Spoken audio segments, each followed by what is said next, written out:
কওমি মাদ্রাসাগুলোর শিক্ষার্থীদেরকে এই শিক্ষা ব্যবস্থাকে তুচ্ছ তাচ্ছিল্য করার জন্য মাঝে মাঝে একটা কথা বলে, যাকাত খায় ফিতরা খায়, আবার বড় বড় কথা এটাও বলে। কি কয়? যাকাত খায় ফিতরা খায়, বড় বড় কথা কয়।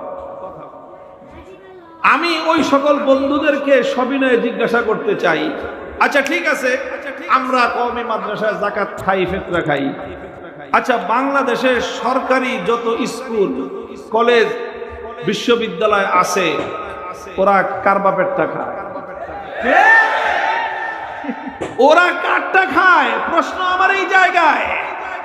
আমি আপনাদেরকে হিসাব দেই, প্রাইমারি স্কুলে, সরকারি স্কুলে যে সকল ছেলে মেয়েরা পড়ে মাসে কয় টাকা বেতন দেয়?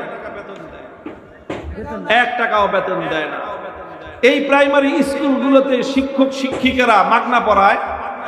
বলেন, মাগনা পড়ায় না তাদেরকে বেতন দেওয়া হয়? বেতন দেওয়া হয়। এই যে প্রাইমারি সরকারি স্কুলে যে সমস্ত আমাদের ছেলেমেয়েরা পড়াশোনা করে এদেরকে পাঠ্যপুস্তক দেওয়া হয়, পাঠ্যপুস্তক কিনতে হয় না মাগনা দেয়? মাগনা। আচ্ছা, মাগনা যে পাঠ্যপুস্তকটা দিল, এই পাঠ্যপুস্তকটা তো মাগনা আসমান থেকে বৃষ্টির মতো পড়ছে নাকি? না, এই পাঠ্যপুস্তক ছাপাইতে পয়সা খরচ হয়েছে। পয়সা খরচ হয় কি হয় না বলেন তো? তো বই ছাপাইতে পয়সা খরচ হয়, শিক্ষক শিক্ষিকারা যারা পড়ায় তাদের বেতন লাগে।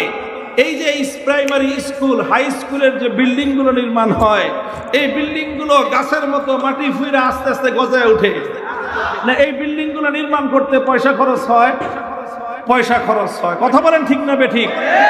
আমি আর কিছু না, শুধু এই 3টা খাতের কথা জিজ্ঞাসা করলাম।